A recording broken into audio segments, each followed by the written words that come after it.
Hello everyone, welcome to my channel Learning with Concepts by Peers. Today we are going to discuss chapter 2 of NCERT Science of class 9th Is Matter Around Us Pure? Part 1. So let's start. How can we define the term purity? See, purity को हम define कैसे करते हैं? In day-to-day life generally in our home, what we hear from many persons कि water is pure. You see that शुद्ध पेयजल, it is written in Bisleri bottles, Kinley bottles, in very tap water in railway stations we see कि लिखा है कि शुद्ध पेयजल. Milk is pure. कुछ बोलते हैं मिल्क को कैसे डिफाइन करते हैं कि डिफ्रेंशिएट कैसे करते हैं प्योर और अनप्योर को, कि जो मिल्क है अगर उसकी जो कंसिस्टेंसी है, उसका जो गाढ़ापन है या उसकी वाइटनेस देख के कई लोग इस बात का अंदाज़ा लगाते हैं कि वाटर प्योर है कि इम्प्योर है. घी का एग्जाम्पल ले लें तो घी का टेक्सचर देख के या घी का कलर देख के अपन लोग इस बात का अंदाज़ा लगाते हैं कि घी प्योर है कि इम्प्योर है. बट वॉट यू से, किसी भी बात को या किसी सब्सटेंस को, ऑब्जेक्ट को प्योर है कि नहीं है, इस प्योरिटी को डिफाइन करने के लिए कहीं ना कुछ बेसिस होना चाहिए, कुछ आधार होना चाहिए कि किस आधार पे हम उसको प्योर या इम्प्योर कह सकते हैं. क्या वो आधार टेक्सचर, वाइटनेस, सॉफ्टनेस या कलर हो सकता है? No, exactly not. If you are a science student then it will be not. The answer is not, because as per the scientist the purity को हम डिफाइन कैसे कर सकते हैं? It is a substance which is made up of only one kind of molecules और particles. कोई भी एक ऐसा सब्सटेंस जो केवल और केवल पर्टिकुलर किसी एक तरह के यूनिट से बना हुआ हो. वो यूनिट एक एटम भी हो सकता है, वो यूनिट एक मॉलिक्यूल भी हो सकता है, वो यूनिट एक कंपाउंड भी हो सकता है, बट वो पर्टिकुलर किसी एक यूनिट से बना हुआ हो तो हम उसको क्या बोलते हैं?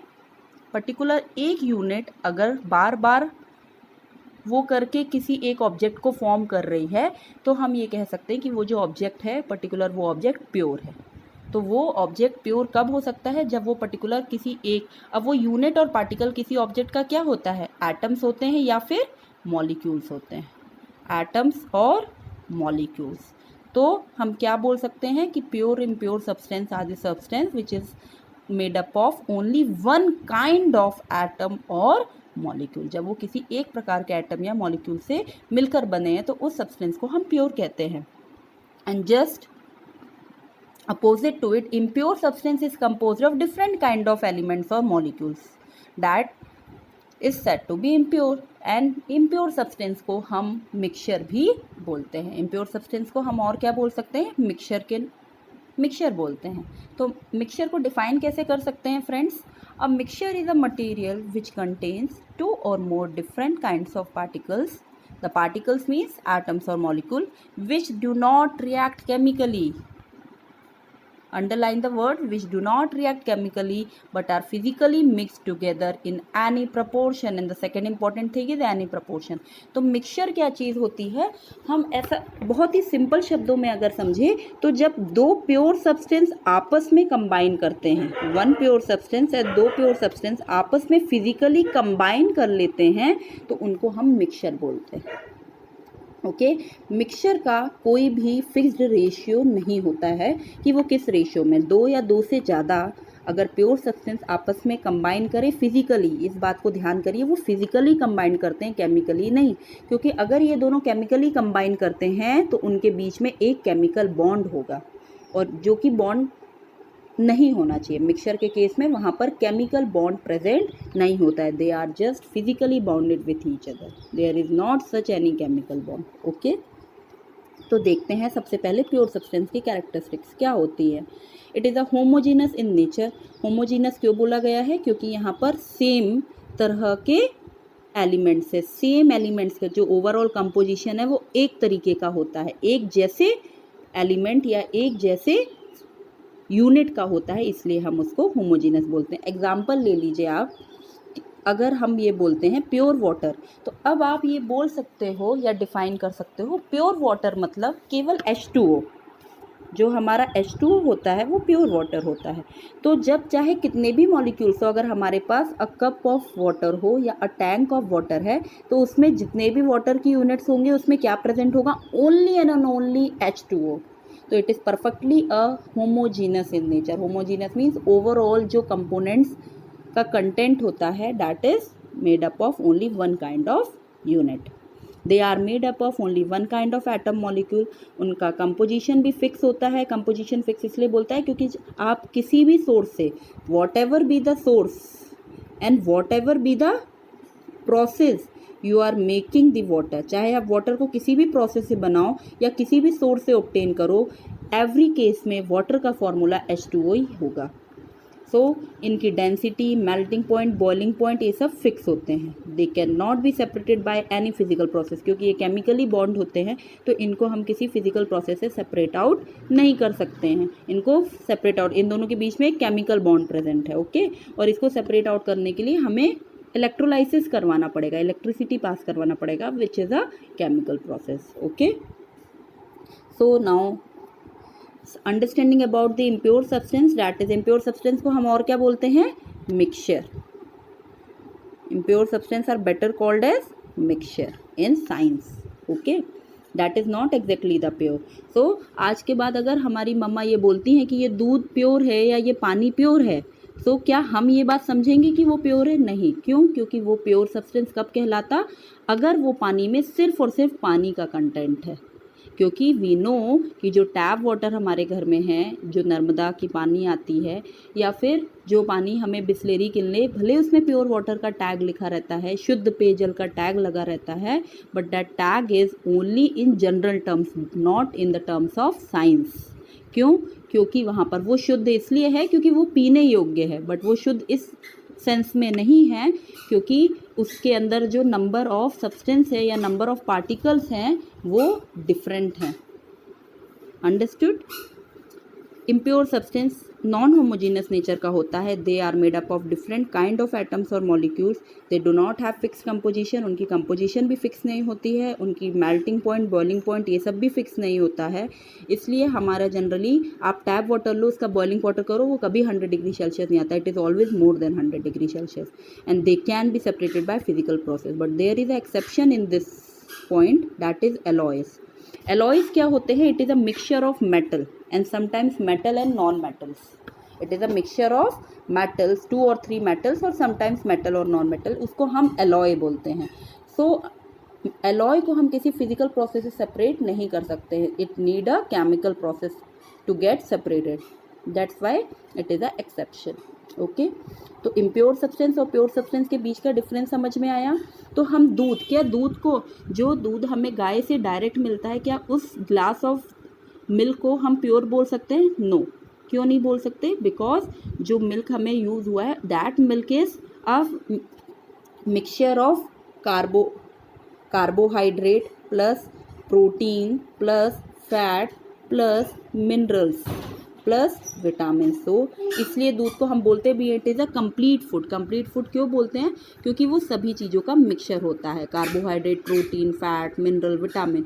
तो इतने डिफरेंट काइंड के सब्सटेंस प्रेजेंट है, तो क्या मिल्क को हम प्योर बोल सकते हैं? No, not in any case, it is just a mixture. Okay, so देखते हैं नेक्स्ट पॉइंट में आते हैं। अब हम कुछ एग्जाम्पल्स देखते हैं। तो एग्जाम्पल्स ऑफ प्योर सब्सटेंस में हमारे आ जाते हैं जैसे सॉल्ट, है ना, pyrite, gold, copper sulphate, Mercury, sugar, sulphur, है ना, ये सारी चीज़। जैसे सॉल्ट है NaCl, गोल्ड एक मेटल है Au का। जब बहुत सारे Au आपस में, मार्केट में आपने सुना होगा 24 carat gold. 24 carat gold it is the pure, 24 carat gold it is the pure kind of gold, because उसमें केवल गोल्ड रहता है, गोल्ड के अलावा कोई भी मिलावट नहीं होती।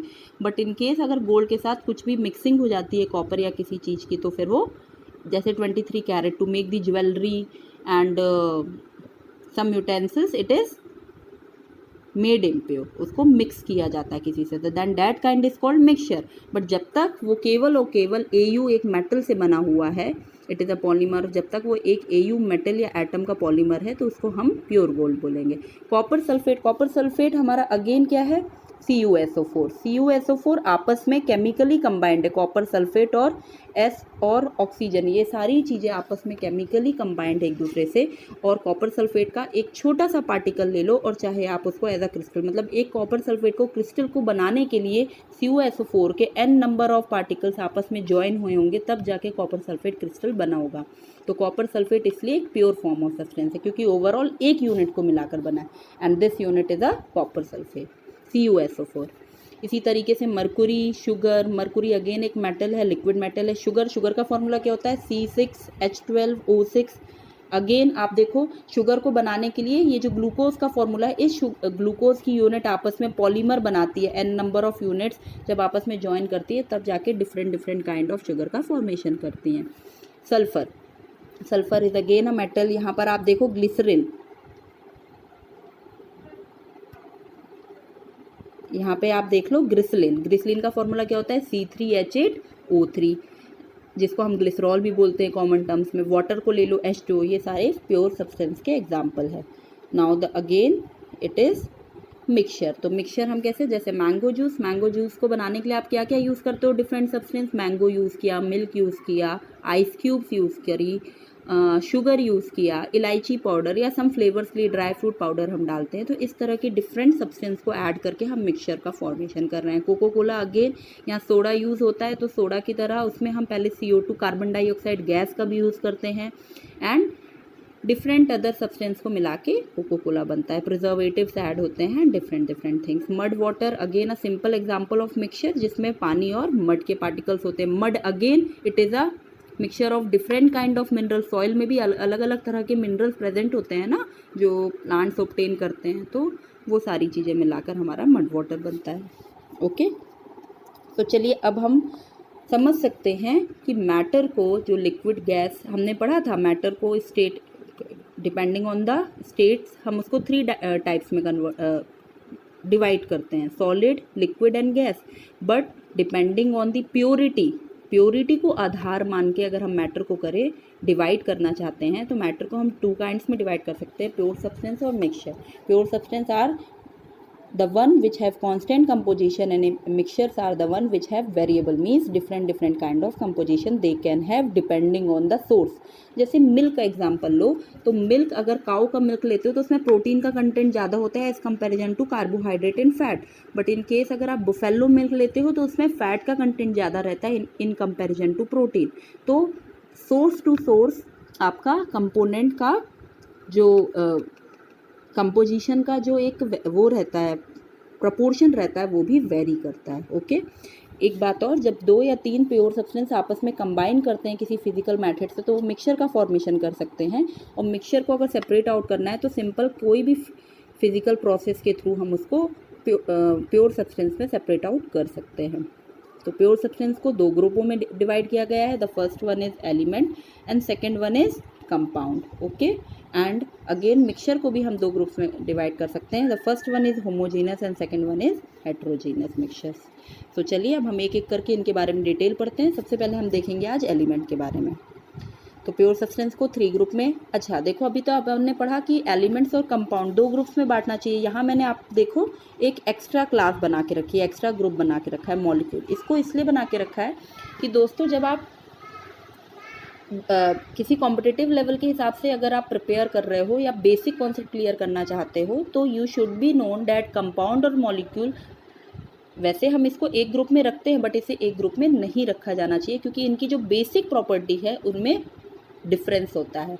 क्या डिफरेंस होता है? कंपाउंड वो सब्सटेंस होते हैं जिसमें 2 or more atoms, different kinds of atom आपस में कंबाइन करते हैं, तब जाके वो कंपाउंड बनता है।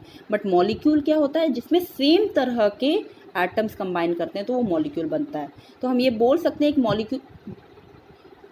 मॉलिक्यूल कंपाउंड हो सकता है, बट कंपाउंड कभी भी मॉलिक्यूल नहीं हो सकता। क्यों? क्योंकि मॉलिक्यूल की कंडीशन होती है कि वो सेम तरह के एटम, जैसे यहाँ पे देखो 2 हाइड्रोजन के एटम्स कंबाइन करते हैं तब जाके मॉलिक्यूल बनता है। और प्योर सब्सटेंस में अगर एलिमेंट की बात करें तो एलिमेंट को हम सिंपल वर्ड में कह सकते हैं कि वो कुछ नहीं है, एक एटम है। Element is an atom. There are, we know, हमको पता है 118 एलिमेंट्स आज तक हमको नोन है। हमने पीरियोडिक टेबल में पढ़ेंगे आगे चल के हमारे नेक्स्ट चैप्टर्स में।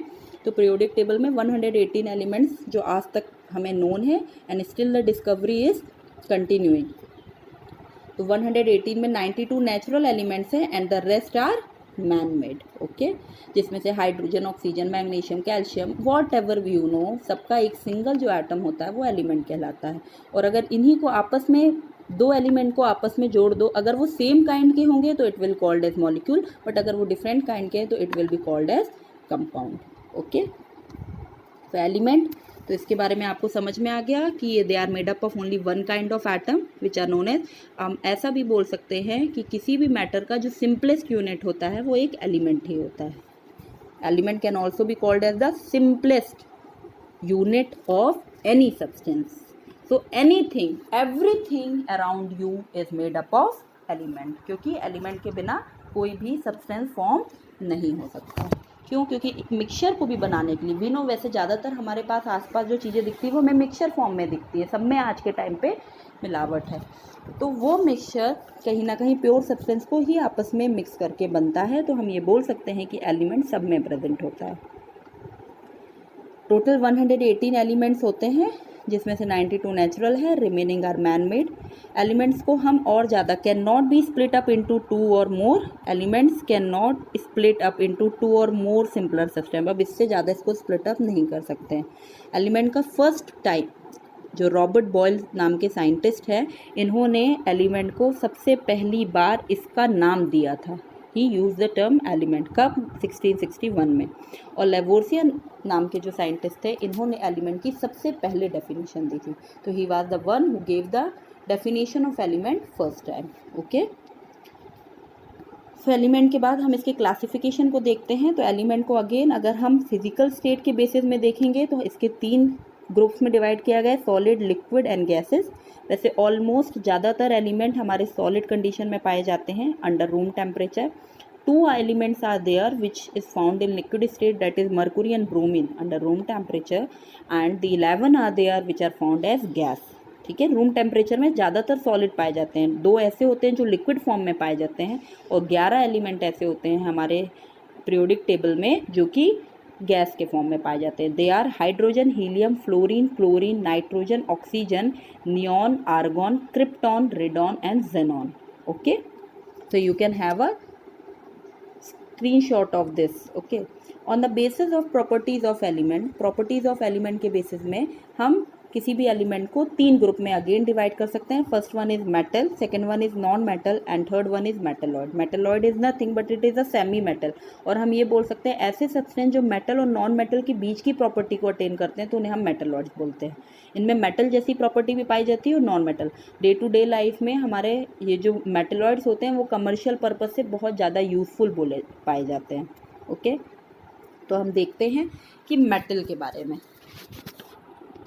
और नॉन मेटल के बारे में। तो इनको अगर हम डिफ्रेंशिएट करते हुए पढ़े तो ज़्यादा आसानी से समझ में आएगा। अगर हम अपीयरेंस की बात करें तो मेटल जो होते हैं वो लस्टरस होते हैं, that means they are shiny, वो शाइनी दिखते हैं। और जो नॉन मेटल होते हैं वो डल नेचर के होते हैं, मीन्स वो शाइनिंग नहीं होती है, थोड़ा रूखे सूखे से दिखते हैं। हार्डनेस की बात करें तो मेटल बहुत हार्ड नेचर के होते हैं, नॉन मेटल सॉफ्ट नेचर के होते हैं। But there is exception. Metal के केस में देखें तो potassium and sodium, they are the metals which are very soft in nature. Okay, इनके एक्सेप्शंस होते हैं, ये जो हार्ड है इसका एक्सेप्शन है। और अगर नॉन मेटल्स की बात करें तो diamond is a non metal which is very hard, so again this is an exception to that point. Malleability can be beaten into thin sheets. जो मेटल होते हैं वो मैलिबिलिटी प्रॉपर्टी करते हैं। मैलिबिलिटी प्रॉपर्टी का मतलब होते हैं उन्हें हम शीट्स में कन्वर्ट कर सकते हैं। जैसे आपने देखा होगा एल्यूमिनियम शीट्स, आयरन शीट्स, ये सब देखी होंगी, बड़ी बड़ी शीट्स होती है, वो उनको बीट करते जाओ तो वो शीट में कन्वर्ट हो जाते हैं और ज़्यादा थिन बनती जाती हैं।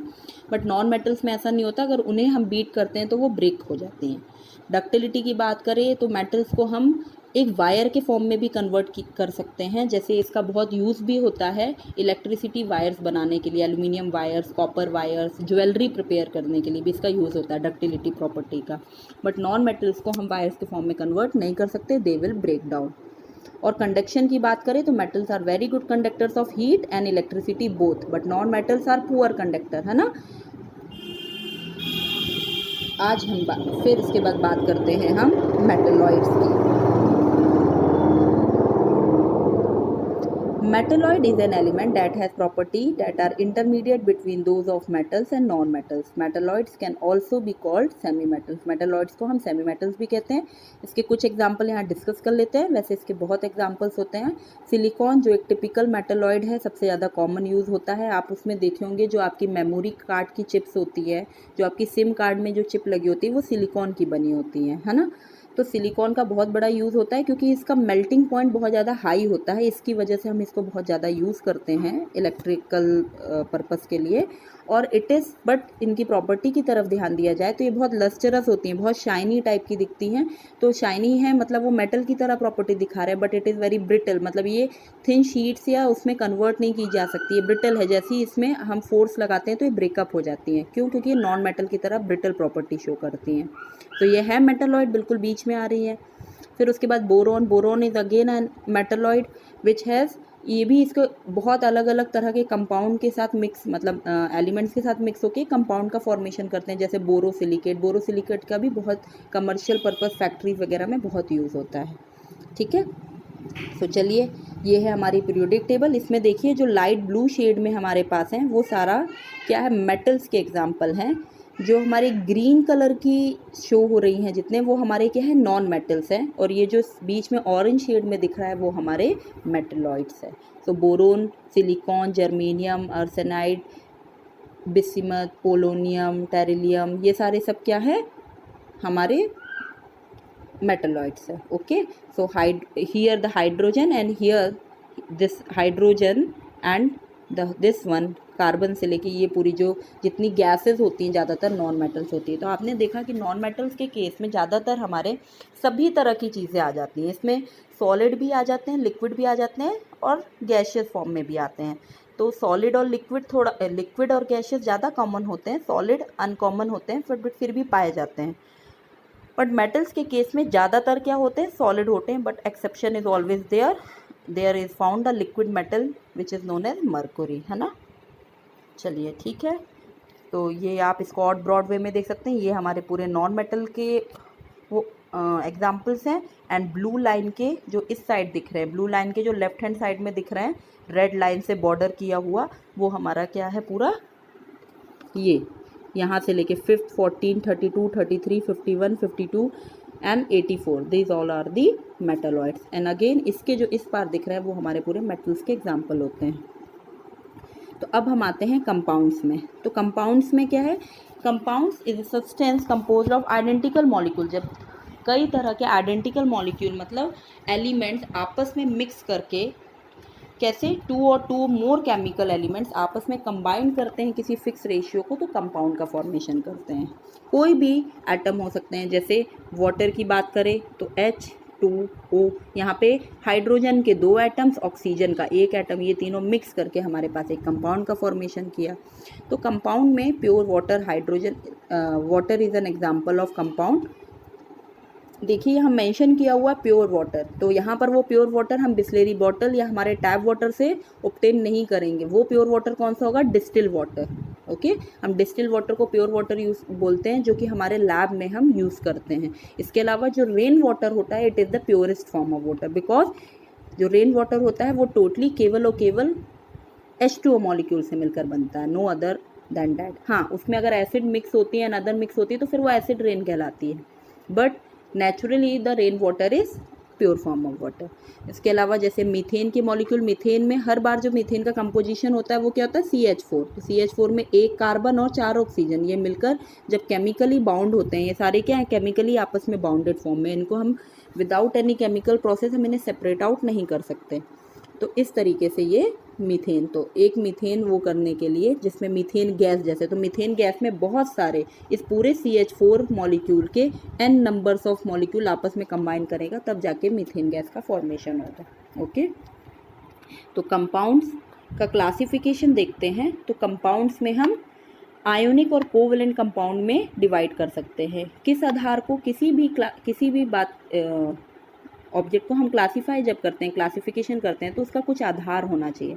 यहाँ हम किस चीज़ को आधार मान रहे हैं, उनके बीच की बॉन्डिंग. जैसे अपन ने पढ़ा कि कंपाउंड में 2 या 2 से ज़्यादा एलिमेंट कंबाइन करते हैं, तो वो जो एलिमेंट्स है या उनकी जो एटम्स है वो जो कंबाइन क्यों हैं, वो एटम्स के बीच की जो बॉन्ड है, केमिकल जो बॉन्ड फॉर्म पाया जाता है, वो कौन सा बॉन्ड पाया जाता है, इस बात में उनका क्लासिफिकेशन किया गया, इस बात को आधार मानते हुए। जैसे NaCl, NaCl मतलब सोडियम और क्लोराइड। इसमें क्या है, सोडियम और क्लोराइड आपस में आयोनिक बॉन्ड से हैं। इसको आयोनिक बॉन्ड इसलिए बोलते हैं क्योंकि सोडियम ने अपना एक इलेक्ट्रॉन इसको डोनेट किया क्लोरीन को, जिसके कारण इसके पास एक पॉजिटिव आयन फॉर्म हुआ, और जो क्लोरीन है उसने अपना एक इलेक्ट्रॉन सोडियम से लिया अपना ऑक्टेट कंप्लीट करने के लिए, तो जिस वजह से क्लोरीन के पास नेगेटिव साइन आ गया। तो नाउ सोडियम और क्लोरीन दोनों आपस में एक पॉजिटिव और नेगेटिव साइन अटेन करते हैं, और क्योंकि पॉजिटिव और नेगेटिव साइन आयन्स फॉर्म करने के कारण ये दोनों एक दूसरे को अट्रैक्ट करते हैं और एक स्ट्रॉन्ग आयोनिक बॉन्ड क्रिएट करते हैं। तो इस तरीके से सोडियम क्लोराइड का फॉर्मेशन होता है। दूसरा होता है covalent bond. Covalent bond sharing के थ्रू बनता है। जब कभी किसी को ऑक्टेट कंप्लीट करने के लिए, जैसे हाइड्रोजन को 2 नंबर ऑफ एक और इलेक्ट्रॉन चाहिए होता है, उसके पास केवल एक इलेक्ट्रॉन होता है, एक इलेक्ट्रॉन चाहिए होता है, और कार्बन के पास 6 इलेक्ट्रॉन होते हैं, उसे नंबर ऑफ इलेक्ट्रॉन्स कितने हैं कार्बन के पास, 6 इलेक्ट्रॉन्स होते हैं, उनको 2 इलेक्ट्रॉन्स और चाहिए होते हैं कंप्लीट करने के लिए। मैं आउटर शेल की बात कर रही हूँ, है ना।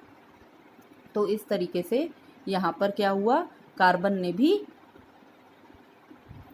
हाइड्रोजन के इलेक्ट्रॉन को शेयर किया, हाइड्रोजन ने कार्बन के इलेक्ट्रॉन को शेयर किया। इस तरीके से वो कोवेलेंट कंपाउंड का, कोवेलेंट बॉन्ड का फॉर्मेशन करते हैं, and that compounds are called covalent compounds. ज़्यादातर कार्बन वाले जो कंपाउंड्स होते हैं या हाइड्रोजन के साथ जो कंपाउंड्स होते हैं, बनते हैं, वो ज़्यादातर कोवेलेंट बॉन्ड ही फॉर्मेशन करते हैं। ओके, सो कंपोजिशन के आधार पर अगर हम ये देखें कि किसी भी कंपाउंड का क्या क्या कंपोजिशन है, उनके एलिमेंट्स का क्या कंपोजिशन है, उसके आधार पर हम कंपाउंड्स को ऑर्गेनिक और इनऑर्गेनिक कंपाउंड में डिवाइड करते हैं। ऑर्गेनिक वो कंपाउंड्स होते हैं जिनमें ज़्यादातर लिविंग ऑर्गेनिज्म के अंदर पाए जाते हैं, और ये ज़्यादातर कार्बन इनमें प्रेजेंट होता है। They are the carbon compounds. Organic compounds को हम बोलते ही है they are the carbon compounds. इसमें कार्बन, हाइड्रोजन, ऑक्सीजन की मात्रा काफ़ी ज़्यादा पाई जाती है। और इनऑर्गेनिक कंपाउंड क्या होते हैं, इनऑर्गेनिक कंपाउंड यानी जो नॉन लिविंग, इनको हम नॉन लिविंग कंपाउंड्स बोलते हैं क्योंकि ये लिविंग ऑर्गेनिज्म को बनाने में हेल्प नहीं करते हैं। ऑर्गेनिक कंपाउंड्स लिविंग ऑर्गेनिज्म के फॉर्मेशन में हेल्प करते हैं, और इनऑर्गेनिक लिविंग के फॉर्मेशन में हेल्प नहीं करते हैं। दे आर जस्ट नेचुरल या फिर किसी और फिजिकल सोर्स से हमें ऑब्टेन होते हैं। जैसे इसके एग्जांपल हैं सॉल्ट, वाटर, ऑक्सीजन, है ना, NaCl, H2O, ऑक्सीजन। इसमें कार्बन ऐसा नहीं कि प्रेजेंट नहीं होता, but they are less present. ऐसे बहुत ही कम इनऑर्गेनिक कंपाउंड होते हैं जिनमें कार्बन प्रेजेंट होता है। ओके, तो हम ऑर्गेनिक और इनऑर्गेनिक के बीच में डिफ्रेंशिएट कर सकते हैं। ऑर्गेनिक वो कंपाउंड होते हैं जिसमें कार्बन ऑलवेज प्रेजेंट, इनऑर्गेनिक वो होते हैं जिसमें कार्बन में बी प्रेजेंट। वो कोवलेंट बॉन्ड मोस्टली इनके बीच में, ऑर्गेनिक कंपाउंड के बीच में ज़्यादातर हमेशा कोवलेंट बॉन्ड होता है, और इनऑर्गेनिक के बीच में आयोनिक बॉन्ड होता है। ऑर्गेनिक जो होते हैं सोल्यूबल इन वाटर, इनको हम वाटर में, ऑर्गेनिक कंपाउंड को हम केवल कुछ ही हद तक वाटर में सोल्यूबल कर सकते हैं। इनके लिए अलग से ऑर्गेनिक सॉल्वेंट आते हैं, जैसे alcohol, these are the organic solvent का एग्जाम्पल है ये। इनऑर्गेनिक को हम क्या करते हैं, वाटर में सॉल्यूबल कर सकते हैं बहुत ही आसानी से। आप किसी भी इनऑर्गेनिक कंपाउंड को लो, वो ज़्यादातर पानी में घुल जाते हैं, पर ऑर्गेनिक कंपाउंड पानी में आसानी से नहीं घुलते। Only few are there which are dissolved in water, the many are, उनको फिर डिजॉल्व करने के लिए हम क्या यूज़ करते हैं, ऑर्गेनिक सॉल्वेंट यूज़ करते हैं, जैसे एसीटोन हो गया, अल्कोहल हो गया, etcetera etcetera. So number of atoms के आधार पर हम कंपाउंड को again diatomic and polyatomic में डिवाइड करते हैं। डाई एटॉमिक यानी जिसमें केवल 2 एटम्स प्रेजेंट हो, पॉली एटॉमिक यानी नाम से ही पता चल रहा है, पॉली वर्ड का मीनिंग होता है एक से ज़्यादा। तो जब 2 से ज़्यादा, यहाँ पर हम केमिस्ट्री में पॉली वर्ड का यूज़ करते हैं जब 2 से ज़्यादा होता है। तो 2 से ज़्यादा एटम्स प्रेजेंट होते हैं तो पॉली एटॉमिक बोलते हैं। तो 2 से ज़्यादा में क्या है हमारे पास, जैसे ऑक्सीजन, ओजोन, सल्फर 8 वो करता है, कैल्शियम कार्बोनेट, यहाँ पर कैल्शियम का 1, कार्बन का 1 और ऑक्सीजन का 3। इस तरीके से हमारे पास 3, 4, 5 नंबर हो आइटम है। NaCl सोडियम का 1 और क्लोरीन का 1, इस तरीके से 2 ही हैं, तो ये डाई एटॉमिक कहलाएंगे। ओके, बट अभी हमको पता है कि जब ये सेम तरह के, जैसे ये hydrogen oxygen, ozone and acid, ये सब क्या है तो बहुत सारे पॉली एटॉमिक, डाई एटॉमिक हैं ये, बट ये सेम तरह के एटम्स को मिलाकर बने हुए हैं, इसलिए हम इसको better they can be called as molecule. तो देखिए, क्योंकि अभी हमने पहले स्टार्टिंग में क्लासीफाई किया था कि वो कंपाउंड जो केवल सेम काइंड ऑफ एटम्स को मिलाकर बने हुए हों, तो उनको हम मॉलिक्यूल कह सकते हैं, क्योंकि एटम्स में फिर मॉलिक्यूल और कंपाउंड के बीच में यही एक बेसिक डिफरेंस है। तो H2O2 O3 acid, these are all the example of molecule. ठीक है, तो देखते हैं अब तो आपको डिफरेंशिएट मतलब समझ सकते हैं एलिमेंट क्या होता है। जब केवल सिंगल एक ही तरह के एलिमेंट्स को मिलाकर, एटम्स को मिलाकर फॉर्म होता है, इनको हम एलिमेंट कहते हैं, सिंगल तरह का कोई भी यूनिट हो तो। और मॉलिक्यूल यानी जब यहाँ पर क्या हुआ है, मॉलिक्यूल के केस में क्या हुआ है, दो यूनिट आपस में केमिकली बाउंड हो गई है तो मॉलिक्यूल, बट वो दोनों यूनिट सेम तरह की है ना, सेम काइंड की है। कंपाउंड में यहाँ पे भी दो यूनिट आपस में कंबाइन करी हैं, बट दे आर डिफरेंट। देखिए यहाँ पर दो रेड है और एक बीच में ग्रे हैं, दो रेड है और एक बीच में ग्रे हैं, तो इस तरह के मिक्सचर को हम इस तरह के सब्सटेंस को हम क्या बोलते हैं, कंपाउंड। और मिक्सचर क्या होता है, जब यहाँ पर देखिए नंबर ऑफ एटम्स कुछ फिक्स नहीं होता है, कितने भी नंबर ऑफ एटम्स या एलिमेंट्स यहाँ मिक्सअप हो सकते हैं। And the second one is very major, यहाँ देखने को मिल रहा है कि इनके बीच में कोई केमिकल बॉन्ड नहीं होता। आप देखिए यहाँ पर जो ब्लैक डॉट है और येलो हमारे पास मॉलिक्यूल है, इनके बीच में कोई केमिकल बॉन्ड नहीं है। तो इस तरह के मिक्सचर को हम मिक्सचर बोल सकते हैं, इम्प्योर सब्सटेंस होते हैं साइंस की लैंग्वेज में। ओके,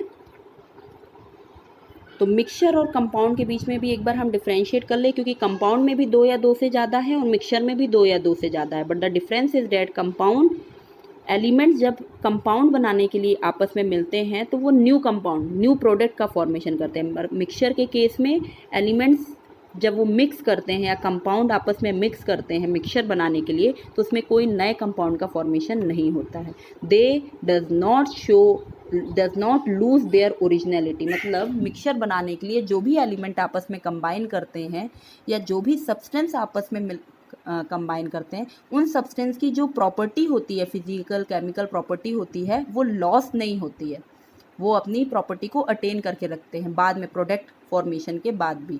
बट कंपाउंड्स के केस में क्या होता है, जब वो जो नया प्रोडक्ट बनता है वो इट इज़ एंटायरली डिफरेंट, उसकी जो केमिकल प्रॉपर्टी होती है वो इंग्रेडिएंट से, अगर हमारे पास A+B मिलकर C का फॉर्मेशन कर रहे हैं तो ये क्या हो गया, कंपाउंड हो गया। ये जो C है वो हमारा क्या है, कंपाउंड, बिल्कुल न्यू तरह का है, वो A और B से बिल्कुल डिफरेंट है, इसकी प्रॉपर्टी भी बिल्कुल डिफरेंट है, मे बी उसका टेक्सचर भी बिल्कुल डिफरेंट हो, उसकी फिजिकल केमिकल सभी तरह की प्रॉपर्टी डिफरेंट हो सकती है, और इट इज़ अ न्यू, उसको नाम भी नया दिया गया है। पर मिक्सचर के केस में क्या होता है कि अगर A+B मिक्स करते हैं तो वो मिक्स होने के बाद क्या बना लेते हैं, AB बना लेते हैं।